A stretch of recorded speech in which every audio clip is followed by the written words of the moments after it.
તો વિપક્ષના વિરોધ અને વોકઆઉટ વચ્ચે ગુજરાત વિધાનસભામાં પસાર થયેલા યુસીસી બિલ પર કોંગ્રેસના ધારાસભ્ય તુષાર ચૌધરીએ પ્રતિક્રિયા આપતા કહ્યું કે સમગ્ર બિલમાં ક્યાંય હિન્દુ મુસ્લિમનો ઉલ્લેખ કરાયો નથી, પરંતુ ભાજપના સભ્યોએ સંબોધ કરતા હિન્દુ મુસ્લિમ શબ્દોનો ઉલ્લેખ કર્યો। બિલમાં લિવ ઇન રિલેશનશિપને પ્રોત્સાહન આપવાને લઈને અમારો વાંધો હતો અને બિલમાં ચર્ચા અને સુધારાને અવકાશ હોવાથી અમે પ્રવર સમિતિમાં મોકલવા માંગ કરી રહ્યા હતા।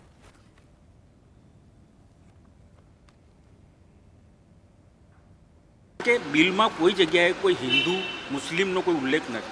આખી બિલની તમે કોપી વાંચો, એમાં હિન્દુ મુસ્લિમ કોઈ ઉલ્લેખ નથી। માત્ર સ્ત્રી અને પુરુષની વાત કરવામાં આવી છે। તો સ્ત્રી અને પુરુષની જ વાત કરવામાં આવી હોય, પણ તમે ભારતીય જનતા પાર્ટીના જેટલા બી લોકોએ પ્રવચન આપ્યા એ માત્ર હિન્દુ મુસ્લિમ પર જ એ લોકો કેન્દ્રિત હોય, એ રીતે માત્ર રાજકીય લાભ ખાટવા માટે આ બિલ લાવવામાં આવ્યું હોય